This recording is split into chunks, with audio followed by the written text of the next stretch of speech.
Welcome to the Sugar and Strength podcast. I'm your host, Kayla Gergen, and today I'm excited to introduce you to one of my very good friends and colleagues, Elizabeth. And Elizabeth and I go back several years. We had met back in 2018, 2019, and I actually interviewed Elizabeth for a job. I was working in a retail weight management setting, prescribing all kinds of shakes and bars and low-calorie meal plans, and I recruited Elizabeth to come along with me. And we had just really bonded over the fact that we were non-traditional dietitians. We, unlike a lot of maybe other professionals in this space, were looking at the big picture. We were looking at people's stress and sleep. We became much like food therapists. Elizabeth and I talk about what it's like to be a dietitian. We talk about functional nutrition. And if you are looking for some tangible tips, then today's episode is for you. To give you an idea of Elizabeth's background, Elizabeth Alice is a registered dietitian, podcast host, and the creator behind the High Functioning Hot Mess. Sounds relatable, right? We'll definitely dive into that today. And this is a space for ambitious, high-performing women learning how to care for themselves without losing themselves in the process. Through an HSP-informed lens, we'll talk about HSPs along the way today. That is highly sensitive persons. Elizabeth blends functional nutrition, nervous system support, lifestyle wellness, and honest conversations about modern womanhood. After navigating her own healing journey with chronic stress, hormone imbalances, gut issues, and burnout, she became passionate about helping women understand the deeper connection between physical symptoms, mental health, and the nervous system. Elizabeth shares more about her story, so we will get right into it with that introduction. And here is my conversation with Elizabeth. My dear friend Elizabeth, welcome to the Sugar and Strength podcast. This is a long time coming. I feel like I've been meaning to reach out to you for some time now, and here we are. Yes, I'm so excited to be here today. Thank you for having me. And I'm so excited that you have your own podcast now, because that also is a long time coming. And you're just so well-spoken and so eloquent. So it's a blessing to the world that you have this. You did this. It was all because of you. You're like, it's so easy. You just start a podcast and you have your guy who does your editing and whatnot. And yeah, I feel like I can't give up control like that yet, but I'll get there someday. But this is happening because of you. So thank you. Oh, You really nudged me in this direction. And I saw how much fun you had with your podcast, the High Functioning Hot Mess. So before we get into the High Functioning Hot Mess, what that means, because I think a lot of listeners are probably nodding like, okay, I need to hear more about that because that sounds like me. Can we learn a little bit about you? Tell us about your journey. How did you become a dietitian? All the things. Oh my goodness. Yes. Well, I was just telling Kayla before we jumped on that it's very uncomfortable for me to be the guest and not be in control of where the conversation is going. So I took a lot of thorough notes because in true high functioning hot mess fashion, my story has lots of twists and turns. So as I was trying to figure out where to begin, I think it's most appropriate that we start with where my career as a dietitian began, which was in the summer of 2019. And I actually worked for Kayla as a dietitian in the retail and weight loss space. And before the end of that summer, the owner of the franchise, not Kayla, different guy, came to me and asked if I would be interested in moving back to Eau Claire, which is where I completed my dietetic internship. And the goal was to help open the next store in the franchise and become the lead dietitian and store operations manager at that location. So basically being Kayla, but in Eau Claire. And I was young and excited and unattached. So naturally I said yes. And we all know what happened following 2019. So with the uncertainty of the pandemic, we went ahead and opened the Eau Claire store and prayed it would work. But unfortunately, it did not. And so within a year, actually, I think we made it a full year, but the store eventually did end up closing. However, during that time, two very important things happened. The first was that I met my now husband. And the second is that I really confirmed that I had this love for business. And so in 2021, when the store officially closed, I moved back to Rochester and I moved in with my sister who just bought a house there. And I started working as a manager for Sephora. So very big pivot year.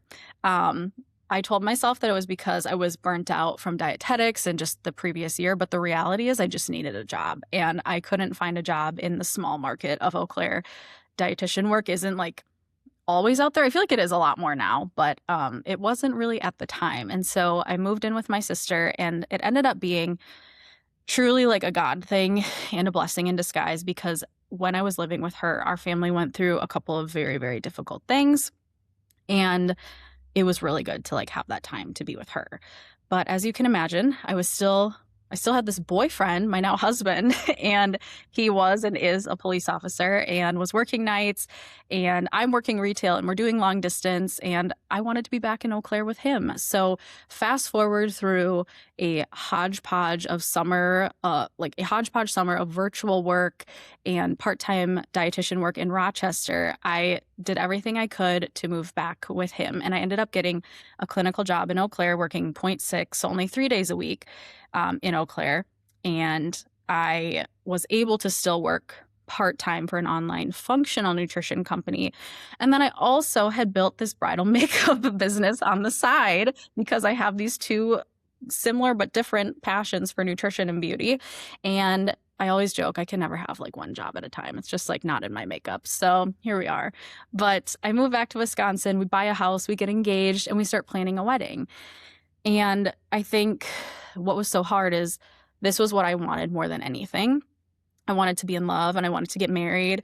And I had all of that. But underneath, I was just very, very agitated. And I also had experienced a like pretty hefty weight gain, like 40 pounds, which was very uncomfortable. I had experienced some health issues that I could not get to the bottom of. So I started on this functional health journey where I was able to see that through functional lab testing that I wasn't crazy. My minerals were depleted. Tests were showing that I was actively stressed. Like, no shit, honestly. Sorry, I don't know if we can swear on this podcast. I'll click the explicit button. It's all good. Okay. Sounds good. And there was just a lot of inflammation in my body that was coming from my gut.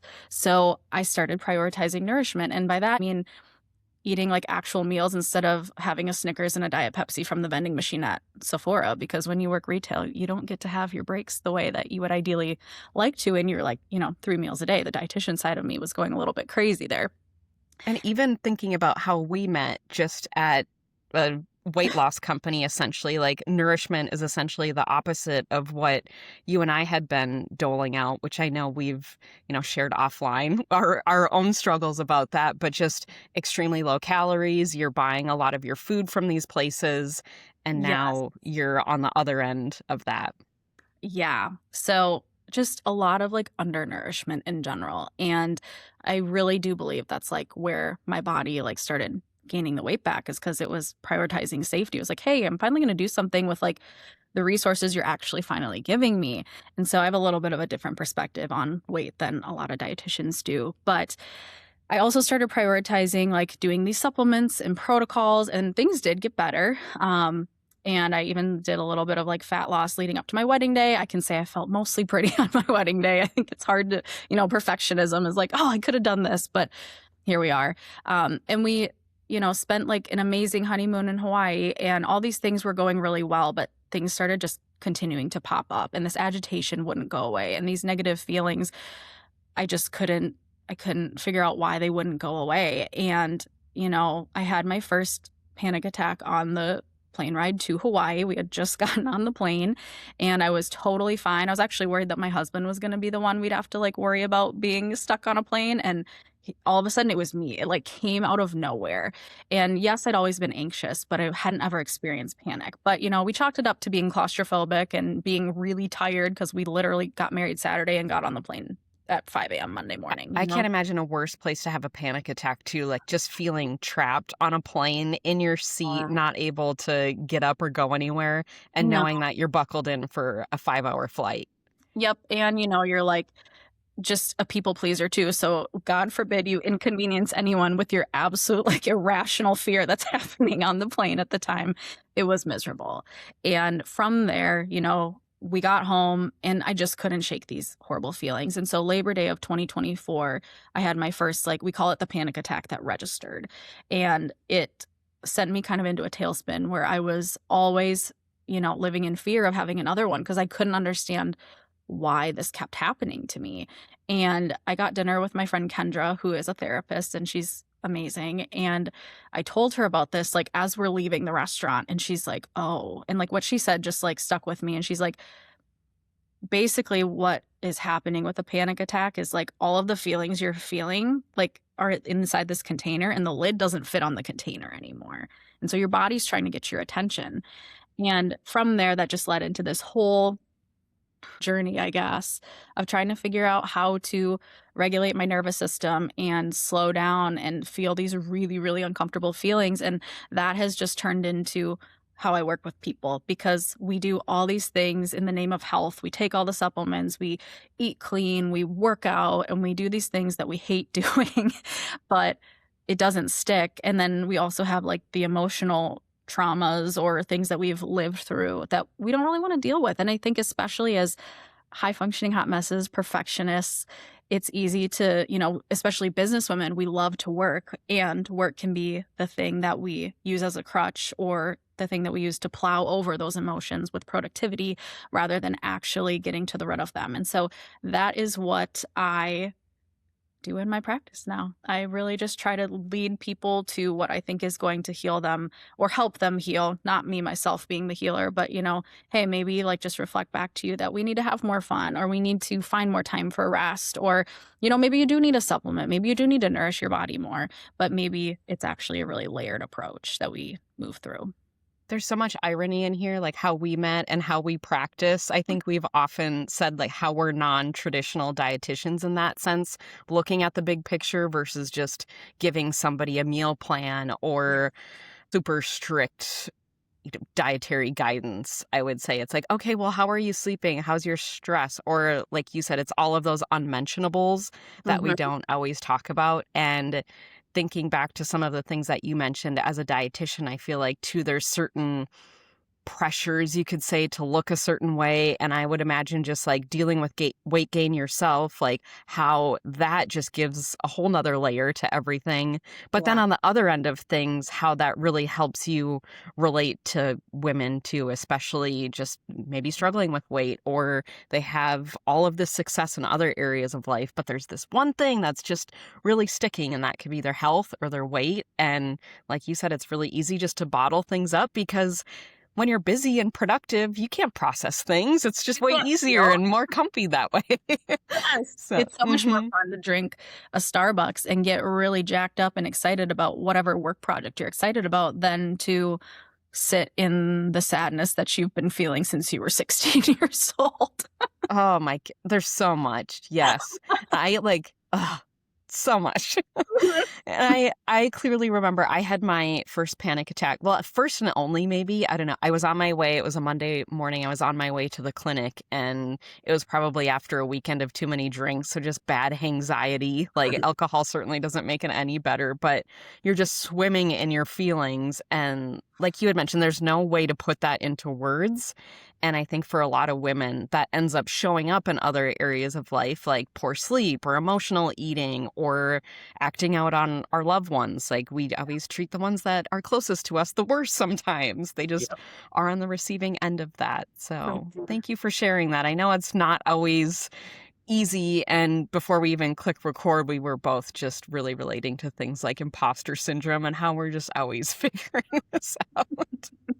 It never goes away. I wish we could just say that, oh yeah, you figure it out at some point, but I'm learning you don't. Right. Yeah. How in all of this, when did you know you wanted to be a dietitian? Like at what point did you figure out what a dietitian was and were like, I'm going to do this?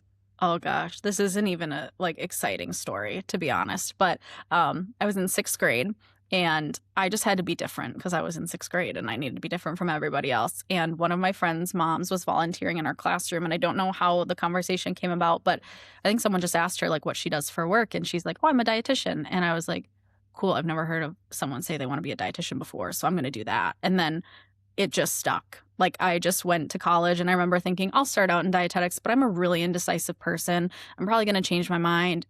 and I just never did. So it's really not exciting. I just went into it. I think too, like really went into it thinking, oh, I'm going to learn how to lose weight, which is hilarious because when I look back to 18-year-old Elizabeth, she did not need to lose weight. But, 31-year-old Elizabeth has different life experiences and different priorities than 18-year-old Elizabeth does. That was the exact reason why I feel like I went into dietetics too, because I'm going to figure out all the ways that I can manipulate my body for, what you think is the better. And then all of a sudden it just feeds so much of the all or nothing thinking because you really do get to recognize, okay, yes, like broccoli, of course, is healthier than a chocolate chip cookie. So it's like maybe it is good and bad, but we're not supposed to talk in that language. So it Yes. gets really difficult. And I know you're all about all foods fit. And another quote that I always hear you say too is it's about the food, but it's not about the food. So some of the things that we've kind of highlighted already, just the emotional components. Yeah. Yeah. Oh my gosh. I feel like there's probably a lot of dietitians who would listen to this podcast and be like, oh my gosh, I feel so seen. I've never admitted that I went into the field because I wanted to learn how to manage or manipulate my own body. But I think that's probably the truth. And if you look at just like the rates of like orthorexia in the dietetics field and just all of the mental health and like the intense perfectionism and the competitive cutthroat nature of the dietetics field, it wouldn't surprise me at all if there's, a good portion of us, I would guess in the 90%, that probably went to school to be a dietitian for that reason alone. Mm-hmm. Right. And you can almost describe a dietitian to a T. It's usually a white woman and she's very type A and has certain personality traits, like Mhm. very detail oriented, perfectionistic. So certainly I actually had a professor in college and she specialized in eating disorders. She was an adjunct professor, but I remember we were having just like all this banter in class. And then she was talking about how she wanted to do a study about eating disorders in dietetic students. And the whole class was just silent. Like she was probing us to see who would be interested in participating. And I think that Mhm. alone, the silence in that room said a lot. So I think there's a lot of underreported eating disorders with dietitians, but Oh, I for would sure. say maybe it's improving a lot. I think our definition of what a dietitian is and looks like is evolving, which is Mhm. always nice to see too. And then our dietitians too. So we have our guys in the field. Yes. And too, like eating disorders and disordered eating, like very much being a spectrum. I think everybody has their own food rules, even if you've never been diagnosed or probably don't clinically classify as having an eating disorder. There's still always those weird little food rules that we get from diet culture or again being in dietetics, like certain things you pick up on, you're like, oh my goodness, I can't eat that, or I can't do this behavior and this behavior in the same day. That wouldn't be healthy. So I think it's so interesting to look at the behaviors of dietitians. And even the clients that we're working with, half the things that we're doing is unlearning all Yes. of those things. That's the hardest part, is unlearning the decades of diet culture for sure. Yes, and then I think about my therapist and I'm like, "Oh my god, your whole job, I'm pretty sure, is unlearning a lot of stuff with people." I get exhausted doing it with my clients about food, but like, oh, therapists, I just give major props to because I could not do their job. And I think what we have, like with nutrition, is a little bit more tangible. Like to a sense, you can get numbers and specific macronutrients or Mhm. categories of food. But I feel like therapy is more elusive, where Yeah. you don't necessarily have things in nice buckets or categorized things. So they definitely have their work cut out for them. Yeah, Thanks to all our definitely. therapists that are listening. Yeah. Thanks, Gina. So, how does the high functioning hot mess fit into this? This was a podcast that you started, was it earlier this year or late last year? December of 2025. How did this idea come about? I know you've hinted on a couple things, but when did this come into a tangible concept that you ran with? So, I really like to think, like, as I was reflecting for this podcast, I really think this was a God-given thing because, like when you're in the shower and you get all your ideas and you're like, dang it, I need to like get out of the shower and hurry up this whole situation so that I can write down this idea and not forget it. It's like, hey, Alexa, can you put this on my notes? Literally. Yes. I had that with this, but it was over and over and over again. I have wanted to do a podcast for years because I love talking. Obviously, if you can't tell already, I'm a yapper. And when this idea popped into my head, I knew I wanted to do a podcast and I had thought about doing it with like several different people over the years. And I finally just got to a point where I was like, I really like feel like I need to do this. I feel like I need to share my story. And I think like the high functioning hot mess, like the title is what kept popping into my head. And so I finally was like, yeah, we're going to do it. And we planned it and we dropped it in December of last year. And it's just kept going ever since. Yeah, congrats. Again, like it's been so fun listening to all of your episodes, and you've had some really great guests. I feel like you've had a lot of therapists, Yeah. and there's a couple that really stand out to me, some specific episodes. I know you had Jesse Steffes on to talk about HSPs, and that was wild. That was something that I didn't realize I was. So HSP, highly sensitive person, and I know that kind of aligns with that concept that you're talking about too of the high functioning hot mess. Yes, I think, well, first of all, Jessie is lovely, and I will always, always be a cheerleader of anything she does. She's phenomenal.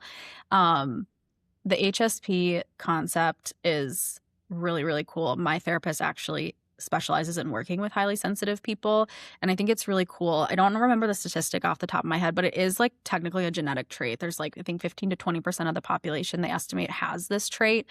And it doesn't necessarily mean that you're like a weak person or that you're like super sensitive and you cry all the time. It's more like it's different for different people, but you're very extra perceptive. You can walk into a room and you can feel everybody's emotions. You can feel a shift in the room with moods.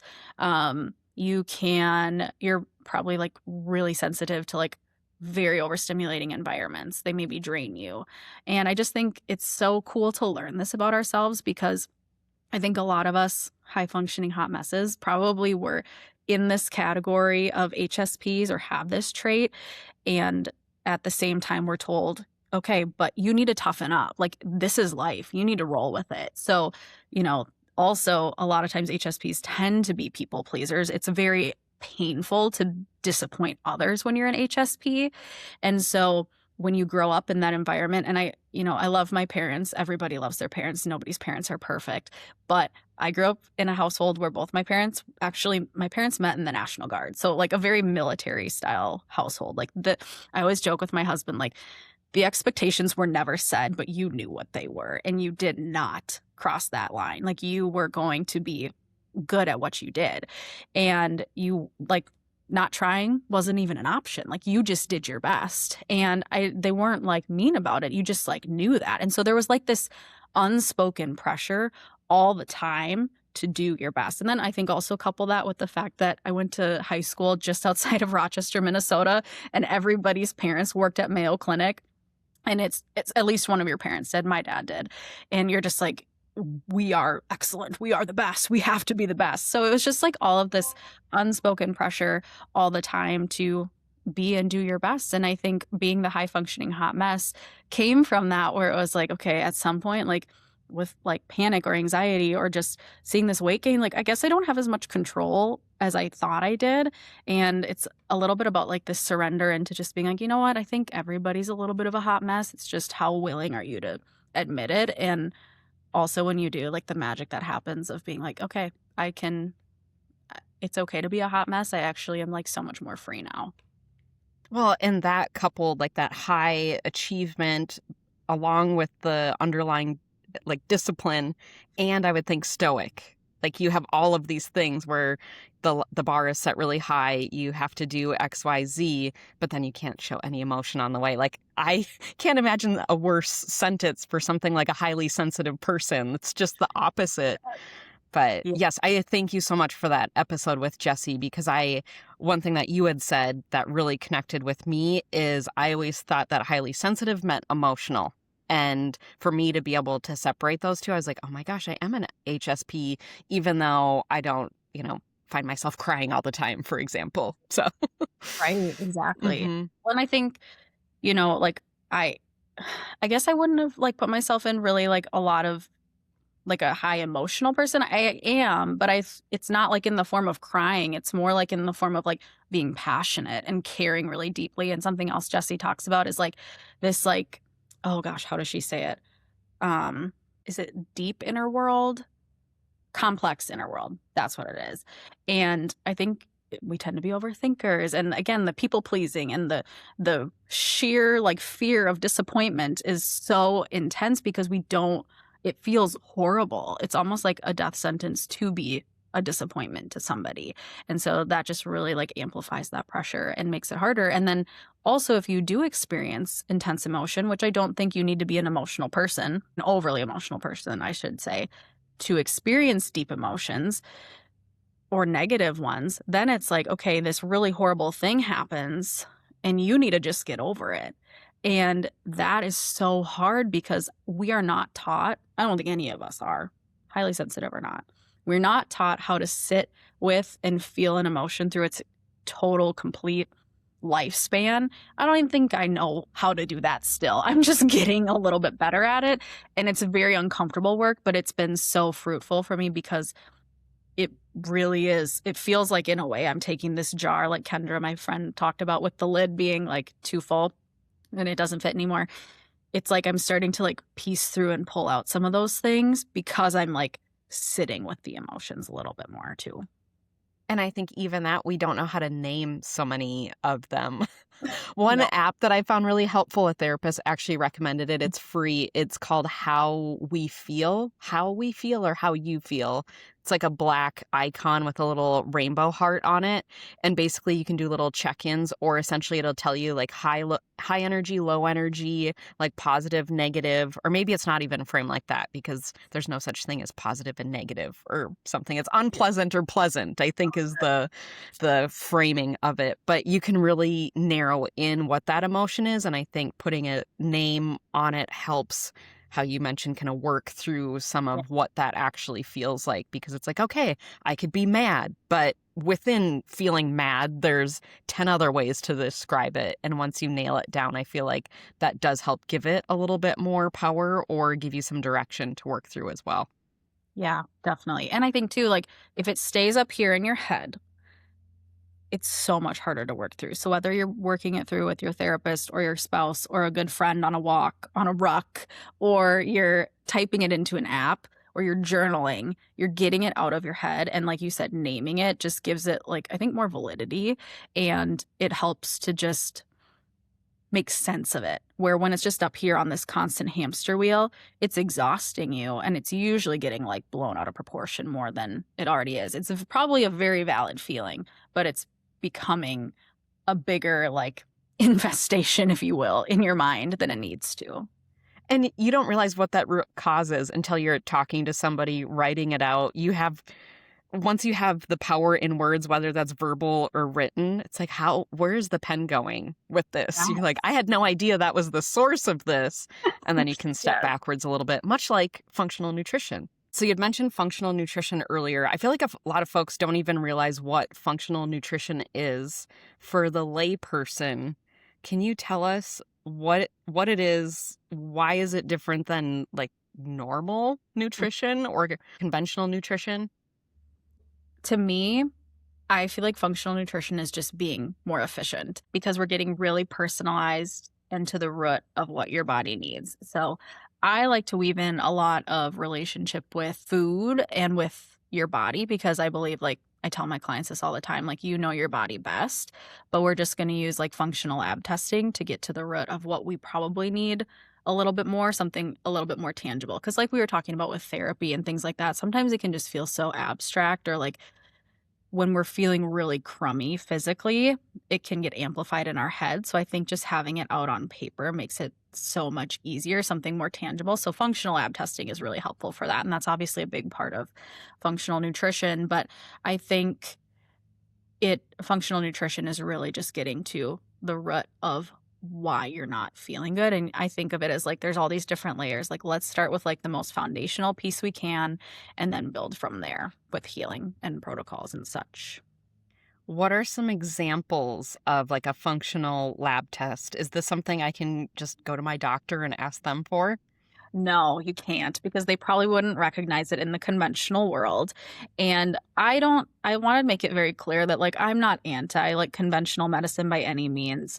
I've worked in conventional nutrition a lot in my career, but I do really appreciate how much more validated I personally felt when I did functional lab testing, which, yes, you have to order through a provider who is usually not in the conventional world, but, functional medicine provider, dietitian, there's a bunch of providers that can order functional lab testing for you. A few of the different kinds are the ones that I run are hair tissue mineral analysis and GI map. We occasionally do a Dutch test, and I can briefly speak on that. It's an acronym that stands for dry urine test for comprehensive hormones. Oftentimes, I find that it's a really complicated test, even as a practitioner, to interpret, but it's even more complicated for clients to understand. And most of the time, we can find out what we actually need to do, what we actually need to put to work through the HTMA and the GI map a lot more because hormones are synthesized in the gut and minerals are cofactors for thousands of different reactions that happen in the body every single day. So those two tests can give us a lot more of a roadmap than the Dutch test does anyway. And I was fortunate to do an HTMA test with you. I was a little nervous because my hair is very fine and thin the way it is. And it is what you say. You have to clip a little piece of hair. I did like little areas. My husband did it and he was freaking out more than I was. Like, Yes. because you basically clip little spots of your hair and you take, what is it, the inch and a half closest to your scalp. Yep. And then the rest is going away. And my hair's really long. So he's like, what do we do with this? Just throw it away. Tie it back in, Jeremy. Exactly. Yeah. Can you give me some extensions or something? But I was really nervous, but the results from that were very fascinating, I would say, and something that you can't get in a normal blood test. So why like an HTMA or hair tissue mineral analysis? What can we learn from that versus getting like a blood test, for example? Yeah. So I think first, like they're both like really complementary to each other because blood work is looking at things that are happening extracellularly, but it's also a snippet in time. Like when you got that blood drawn is what we're looking at. And it's really tightly regulated because your body wants your blood to be very tightly regulated, right? If your electrolytes are off in your blood, we have some serious issues probably happening. Whereas an HTMA hair tissue is looking at what's happening inside the cell. And it's actually looking at a little bit of a longer time frame, something that has been going on for probably about 3 months.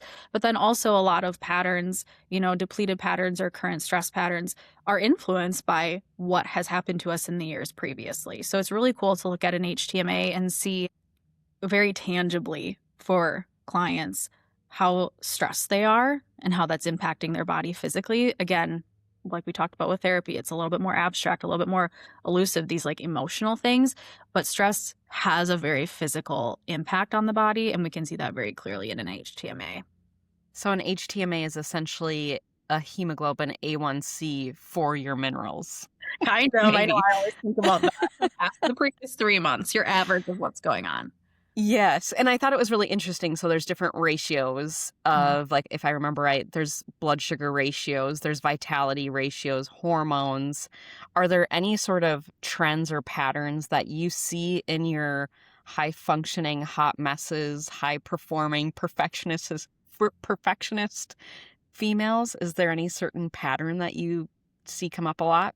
Definitely. We see a lot of depletion. Because when your body is stressed out, your minerals are like the resources and your body will utilize them right away. They'll run through them. Magnesium in particular is the first mineral your body runs through in a state of stress. So a lot of times if there's a lot of chronic stress, again, those like high performing perfectionist overachiever type of girls, we tend to see a lot more depletion. Or if we're just, I would say like usually like younger in our career, just getting started or just straight out of college, I tend to see a lot of like active stress patterns. And on an HTMA, it's hard to interpret because if you haven't like been trained to do so, because you see minerals that are really high and you see minerals that are really low. And it doesn't mean if a mineral is high, typically that you've had too much of it. And it's not usually even talking about your diet. Like, for example, we see a lot of like high calcium. It doesn't mean that your body is getting too much from like the dairy that you're eating or anything like that, but rather your body is utilizing it, using it up. And so therefore it's going to be in the hair tissue. So a lot of patterns that I see are the depleted patterns or really high magnesium. The macro minerals are what I like to look at first. So calcium, magnesium, sodium, and potassium. And if those are either really elevated, all of them or a few of them, or if all of them or a few of them are really depleted, then we know we have a lot of work to do. Yeah, my magnesium, if I remember right, was off the charts. But I also supplement a lot of magnesium knowing that I'm trying to buffer stress. Yeah. And I think we came to the conclusion that I was certainly utilizing a lot of the magnesium that I'm doing. So I'd be curious, like, had I not been supplementing, what Yeah. that test would have looked like. It probably would have been a lot different. But you bring up an important point, how like the utilization versus what those results actually are. Because one thing I see, for example, with a lot of people is blood calcium. They're like, oh, my bones are fine because my blood calcium is within the normal range. And it's like, no, actually, your body's going to leach calcium from your skeleton because it's so important to keep that blood within a certain range. But as you mentioned, that's a 1-minute measure. You're basically getting that one-time drawing versus how long does it take to grow 1.5 inches of hair? That what I would imagine is the 3-month mark, Yeah. essentially. Yeah, definitely. And a lot of times we do see calcium that's really high on hair tests or higher than we'd like it to be optimally. I think that's another big difference between functional and conventional medicine is in the functional realm. I'm not going to make generalizations, but I would say like a lot of the time we're looking at measures that are optimal versus what's considered normal or common. And so when it comes to something, for example, like calcium on an HTMA, we're wanting to keep it in a little bit more of a tightly controlled range than maybe what's considered normal. Gotcha.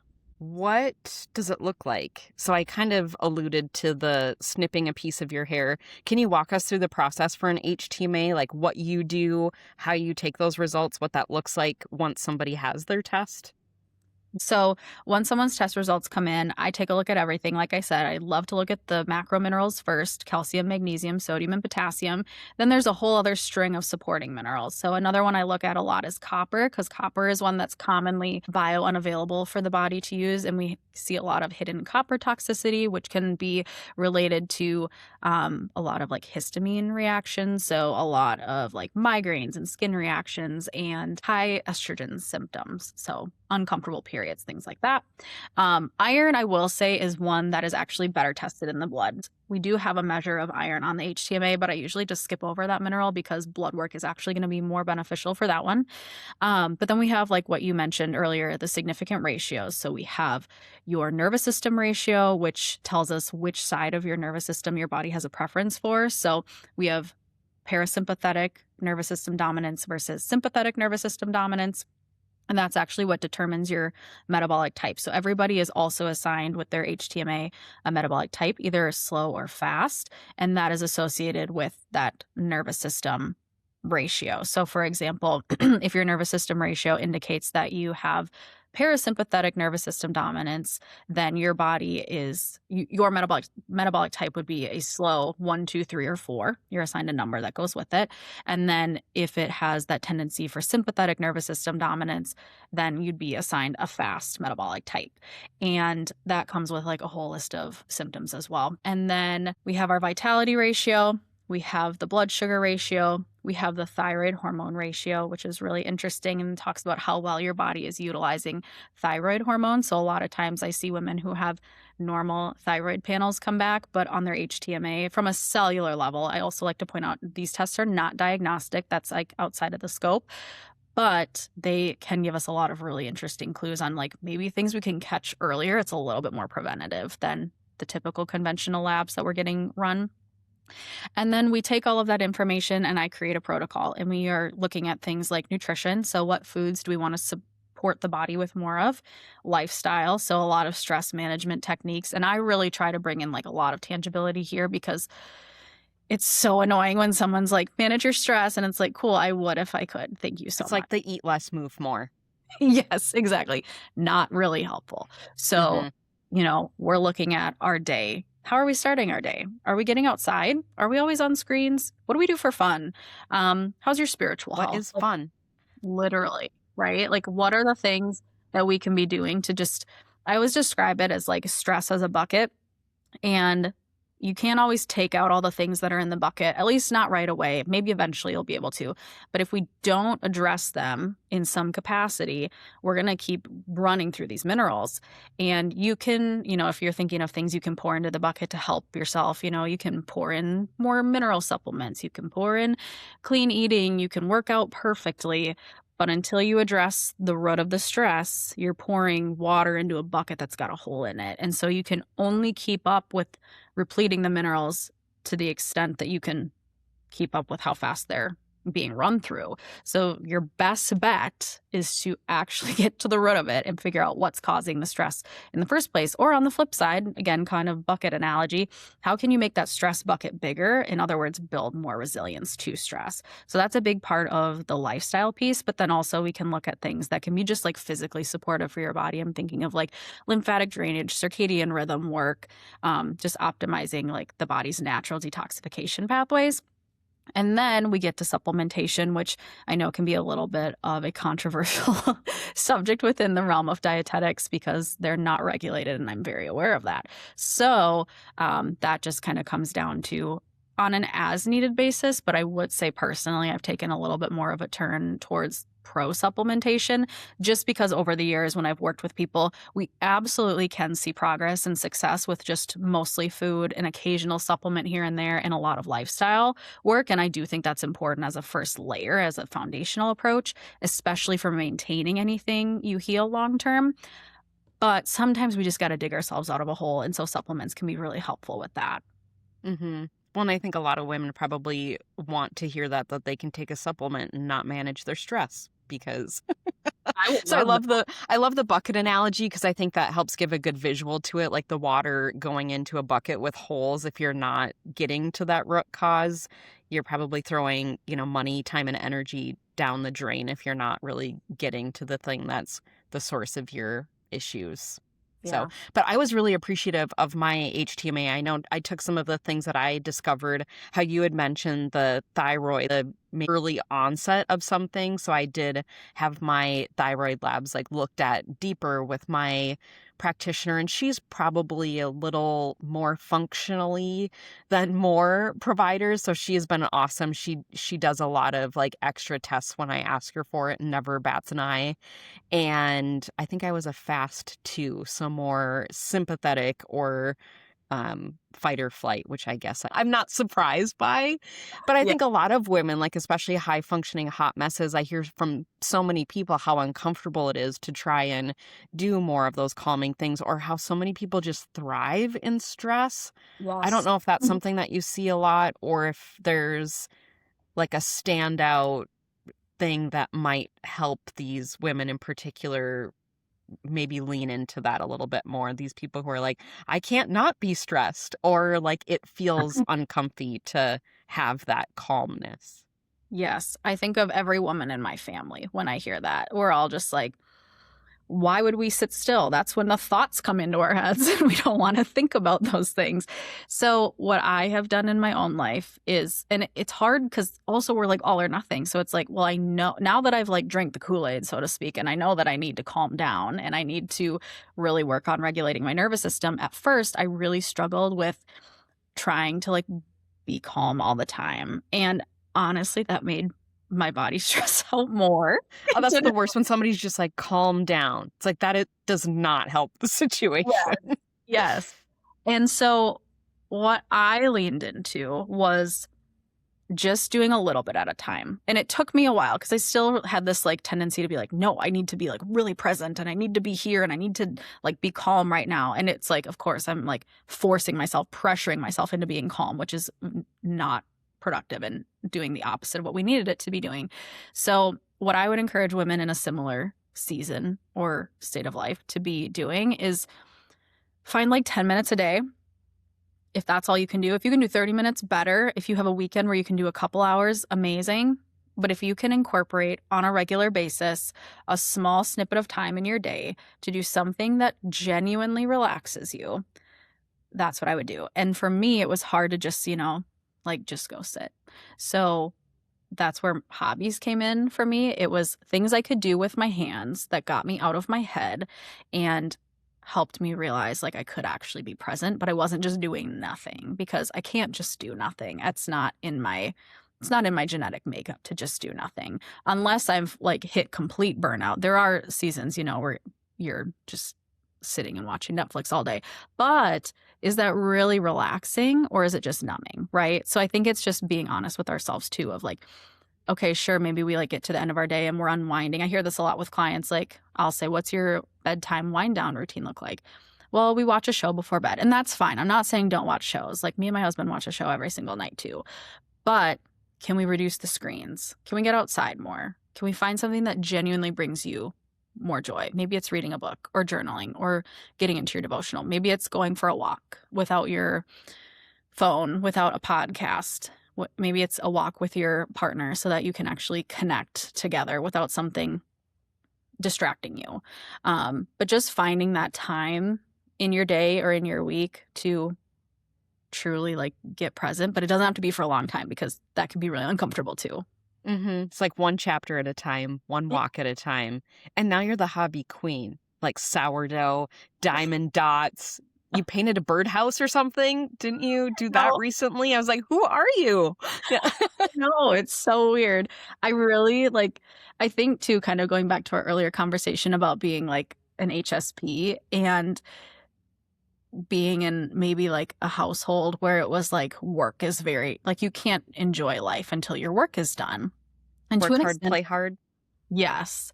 But it was like heavier on the work hard and not so heavy on the play hard, right? So I think what's so interesting too is like I just am a more creative person. I love that. That was able to be expressed in like my bridal makeup artist business. And I love fashion and I love getting dressed up. And I think for a long time that was the only way I could express that. But last year was my year of hobbies. And like you mentioned, sourdough and the diamond art. And I tried to get into crocheting. I just really can't get into that one. I don't know why. It's not my thing. But even reading books or gardening was a really big one for me. But yeah, painting more and like getting crafty and artsy, even though I never put myself in that category. It's like, think about the things that you did when you were a kid that you genuinely enjoyed doing before the world tried to crush your soul. No, that's dark. But you know what I mean? Like the fun things that you enjoyed doing when you didn't have a care in the world, and kind of come back to those things. And for our perfectionists, like, you don't have to be good at it. This is something you'll learn as you go. It doesn't have to be a product. Like, I think there can be the urge to want to be productive, or I'm going to do this so that way my hobby becomes an outlet to make Christmas gifts. And Yep. yes, I think there can be a little bit of that, but also like this is just for you too. And I think I started out that way. I think that's a good bridge to get into it. Is I was like, well, I want my hobbies to be something that's productive still, because we can't just go completely to the other side of doing something for the fun of it. And so it was like, okay, I'm going to learn how to crochet so that I can crochet Christmas gifts. That never happened, but it's fine. I at least tried it. And then, the sourdough was like, okay, I can like do this. It's going to be cheaper for me instead of buying bread. So I'm going to make it myself. And it's a better, like, I know the ingredients in it. And I think that's okay to start. But I think the magic happens when you just start kind of like playing. Like at some point in there, you're going to start playing. And that's what we need to do more of. And I think that is a huge remedy for the stress and the hustle and the burnout that we're seeing so much of right now. And this will take some trial and error, I will say, to finding what hobbies fit, because I think you did a whole episode on like your season of hobbies, Yeah. what worked, what didn't. And just to give an example, I just gave all my paint by numbers to my sister because I realized I have zero patience for paint by numbers. It was a much bigger task and more tedious. And number 26 took 20 minutes. And that was not okay in my book to get through one color in that amount of time. I wanted it done a lot faster. So paint by numbers, not for me. Reading and rucking, yes. Yes, I love it. I think that's so true too. Because like, just because one hobby doesn't work, the first one that you try, doesn't mean you're not meant to have hobbies. Like, you are meant to have something that's fun for you, but it might not look like, I would say like right now, grandma core is like very popular. And like, I mean, I fit in that category. I love it. That's my favorite stuff. But it isn't for everybody. So like, find things that do work for you. That's the whole point. Yeah, I think I remember that from a voice clip you sent me last week. You're like, okay, I have the night to myself.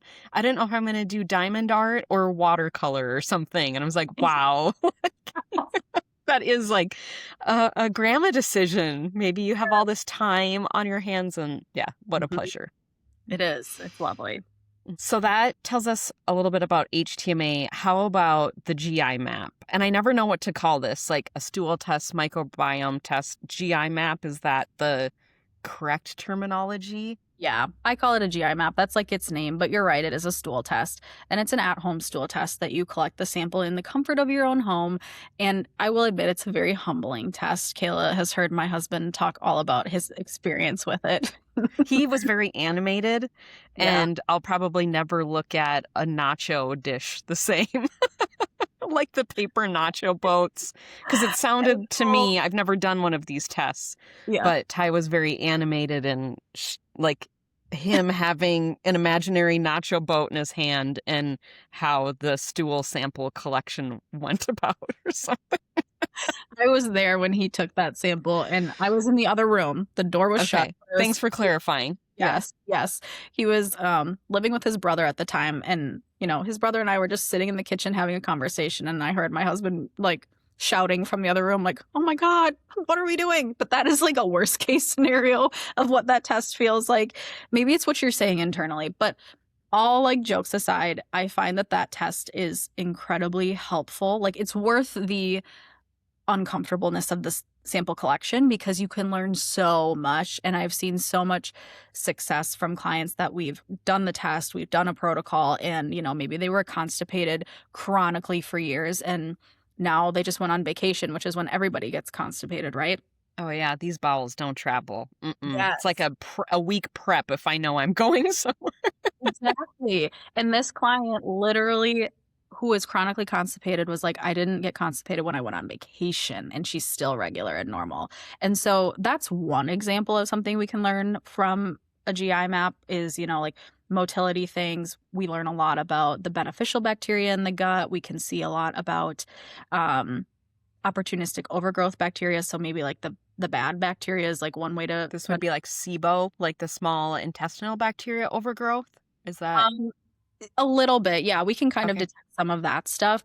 It would be, like, more specific strains. So I see a lot of, like, different patterns of things like strep and staph that tend to thrive in a low stomach acid environment, which is something we see in a lot of type A, anxious, high achieving, high performing women as well. H. pylori, which is incredibly contagious and just kind of a bugger to get rid of. That is something else that we can find and also gives us clues, something that thrives in a low stomach acid environment. We can learn about the different digestive enzymes. We can learn about different liver enzymes, fat in the stool, all of that stuff, inflammation, leaky gut. There's so much we can learn from it if someone is experiencing an array of gut health symptoms. And you talking about the low stomach acid, like this is a conversation that I think isn't had enough, something that I've wanted to talk about more, but I feel like there's imposter syndrome because it's certainly not my specialty area, but you shouldn't be taking omeprazole every day. If you're taking omeprazole every day, like there is something going on.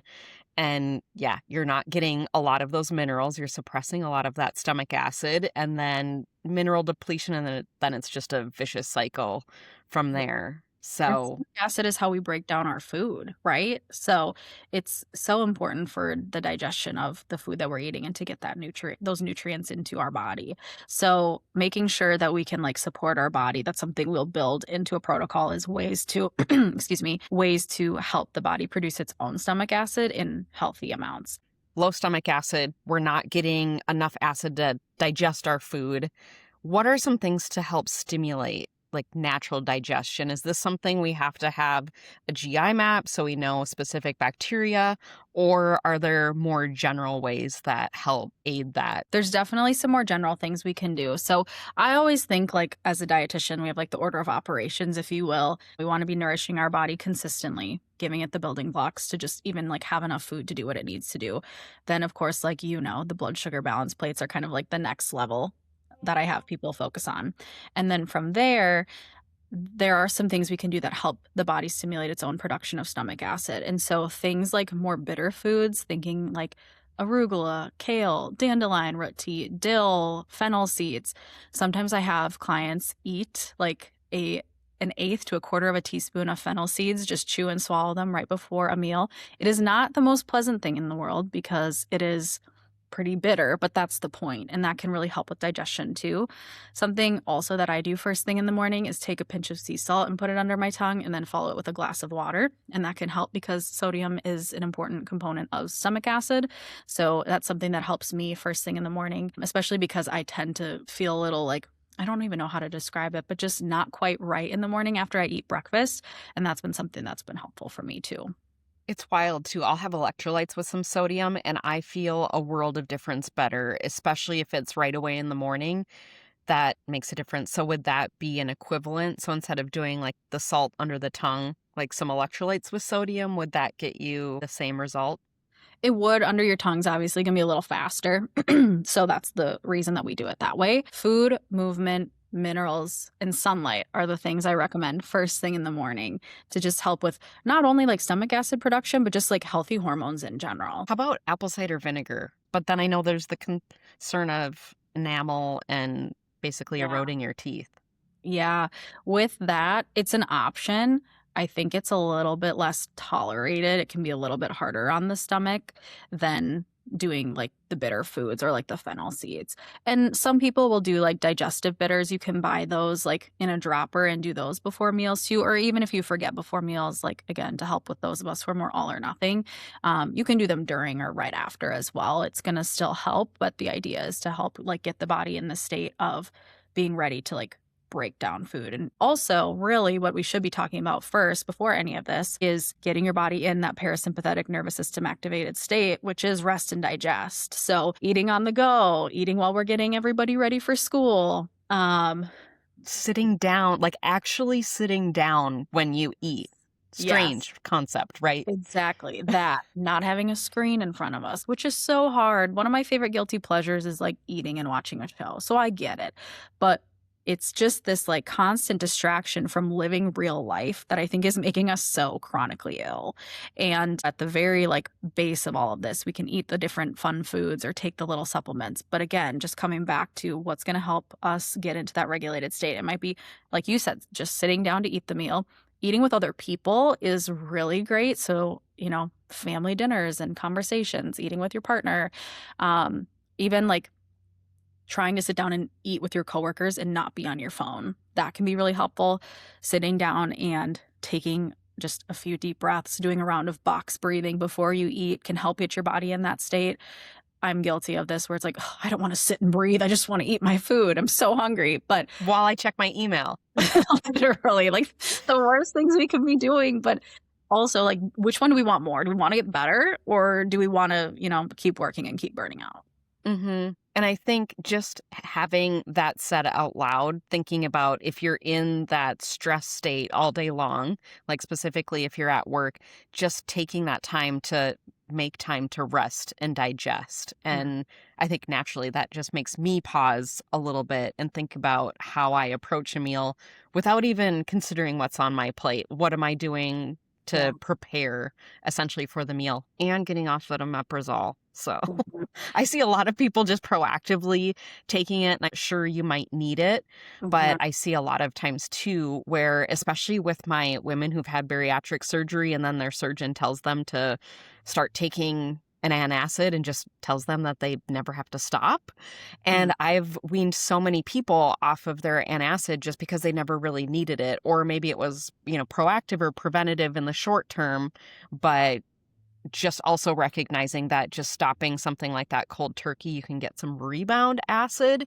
Mhm. So I would say for anybody who's maybe reevaluating their supplement or routine, including omeprazole, thinking about maybe weaning down or doing it every other day versus just doing that cold turkey. So a little note on that. Okay, so I don't know how to do a smooth pivot from talking about stool tests to God, but I love it. one thing that I've really appreciated about you, especially over the past year, is I feel like you've been a lot more openly sharing about more faith-based practices. I would imagine this was maybe a spawn of some of the things that have precipitated for you, like panic attacks and trying to lean into that calm.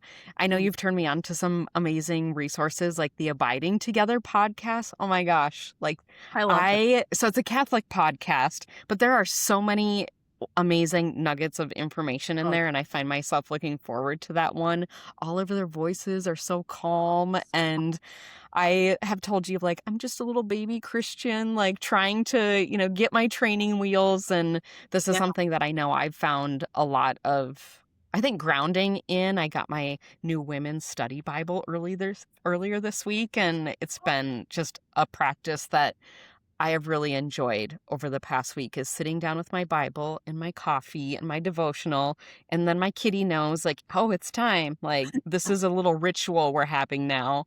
Yes. But how about for you? Is this something that you've always been kind of doing behind the scenes and it's now just showing up on the front of the scenes? Or tell us a little bit about that. Yeah.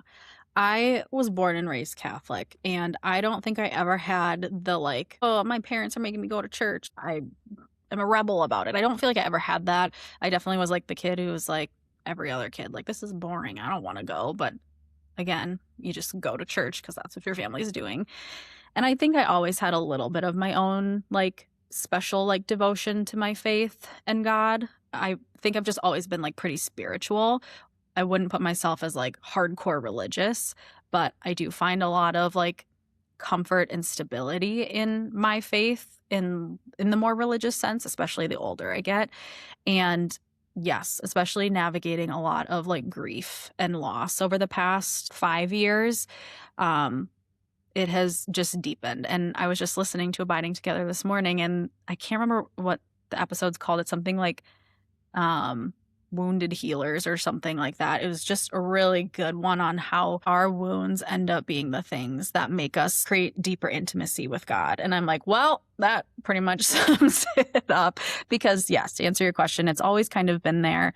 And I think just in the nature of the world we're in, I don't try to be political online. It's just not the place. I don't think it's productive at all.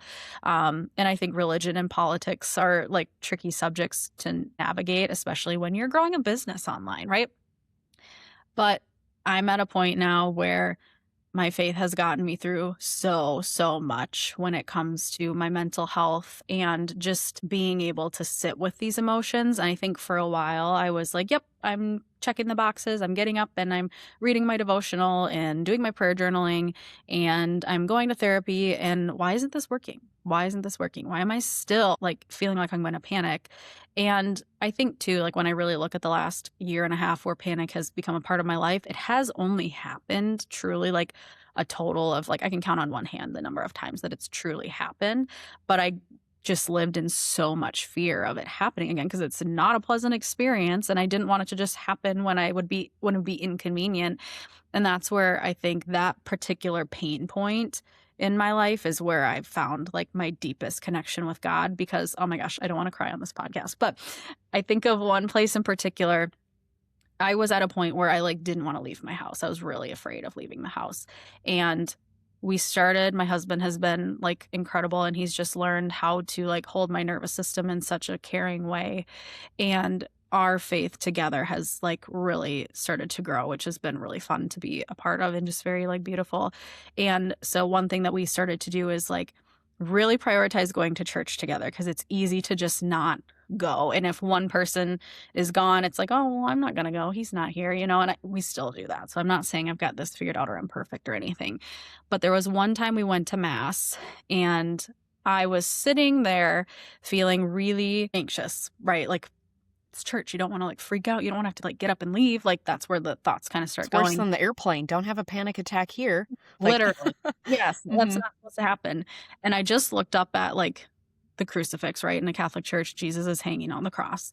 And I looked at his face, and the image that popped into my mind is, and I'm not good at the biblical stuff, so I can't tell you who it was, but there is the one part in the Bible where one of the disciples is Jesus is walking on the water, and he tells one of the disciples to walk out towards him. And he walks, and all of a sudden he looks around and realizes he's walking on the water, and he starts to sink because he's freaking out. And Jesus is telling him like to come on, like walk to me, and he's panicking, and he like Jesus reaches out his hand and grabs the disciple by his hand, and there's like some conversation again. There's like a couple stories that are similar, so I'm like, oh, I hope I'm getting this right. But that image, and I think that's the point, is like God speaks to us, I believe, in different ways. And that image is what came to mind for me in that moment while I was sitting in church and looking at the crucifix. And I was like, okay, like we're going to be okay. Like he's got me. And so like on the way home from church, I told Ty that, you know, my husband, and he's just like, wow, that's really deep. And I was like, yeah, I know. But I think it's like that illustrates so perfectly like how it has just gotten so much deeper over the last few years. That's awesome. And I can, yes, certainly imagine Ty. I just love hearing too, like you're growing in your faith, not only alone, but then as a couple too. I think that that is so beautiful. And I think we could all use a little something to believe in nowadays. I actually heard something.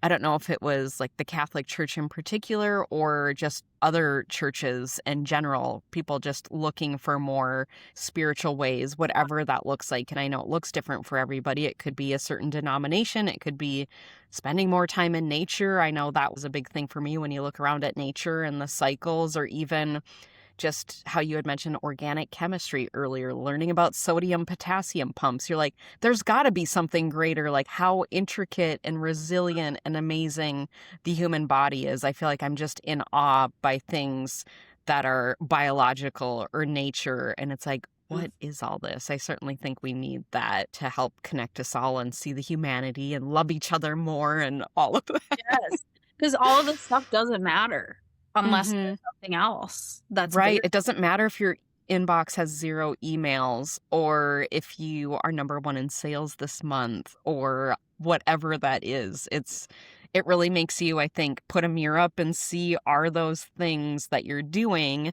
or I should say, like, how are you treating other people, like, versus your accomplishments? And I can't remember the exact quote when I was looking through my devotional today. What was it?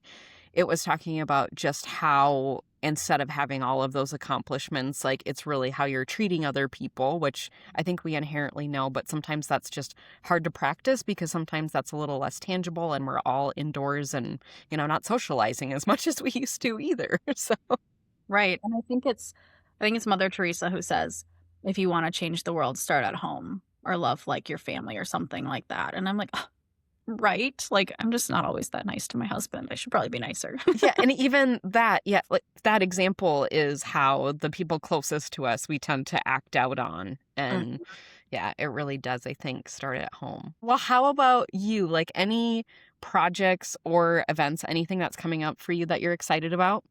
Yes, I love this.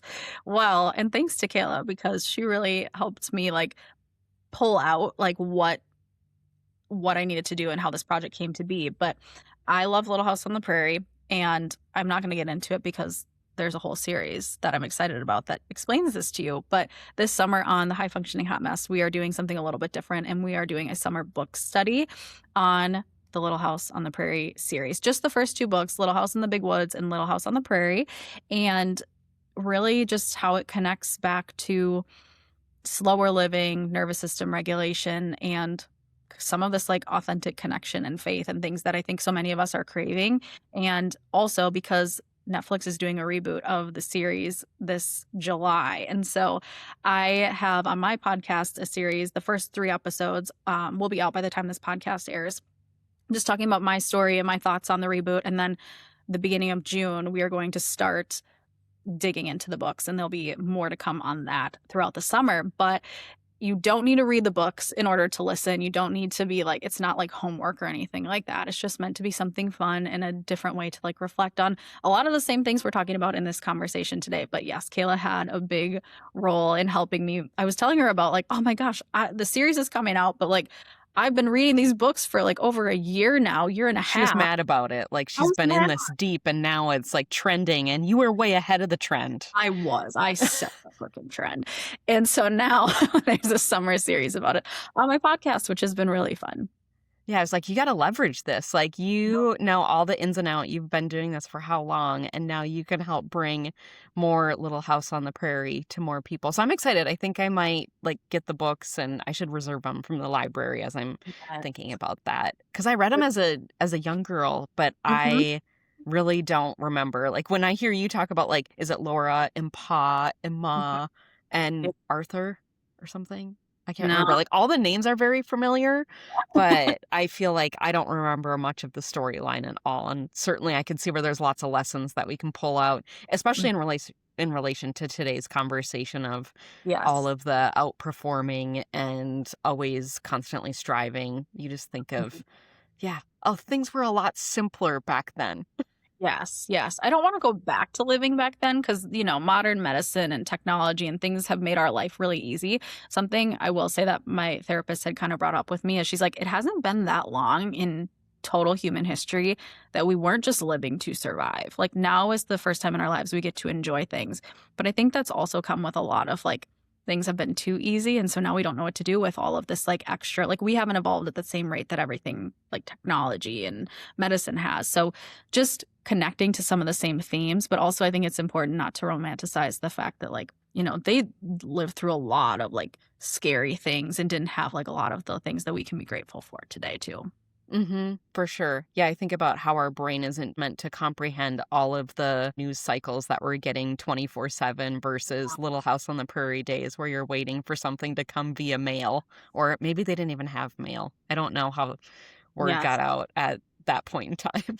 Yeah. No, they did. They had mail. But yeah, you're right. Like Pa would go away for like days, months at a time, and they just had to wait for a letter to know that he was okay. Like that was Ah, what you did. And it's like I can't imagine Ma having like three at one later on four little girls and running a farm by herself and just having to be like that strong person. And then there's like nobody really around you for miles. mm-hmm. Yeah, it's not like you're sending a text like, hey, text me when you get home like we do now. And just the paranoia. And Yeah. they survived. Like they probably didn't even think twice about it. I mean, I'm sure Ma was worried, Yes. but Ma probably didn't always have crippling panic attacks like we do now, just because we're exposed to so Yeah. much. There's too So, much, yeah. So, hmm yeah, that's I'm very excited about the series, and I'm excited. It's been fun to, like, put it out there and see people's excitement too, and, like, a lot of people I don't know who are like, "Oh my gosh, I love these books. I'm so excited. I have a countdown going for the Netflix reboot, and I have no one to talk about it with." I'm like, "Girl, you can talk to me about it. We got a lot I to talk." love this. It's been fun to just like, I listened to your intro episode and I think I have the other one teed up, but just hearing how like excited you are about it too. I can hear the smile in your voice, So which good. is fun to see too, especially when you can marry your passions together like that, like bring something fun and tangible and then marry it to your work. I feel like Yeah, that storytelling really helps resonate with people a lot. So yeah, keep it's doing so the good fun. work.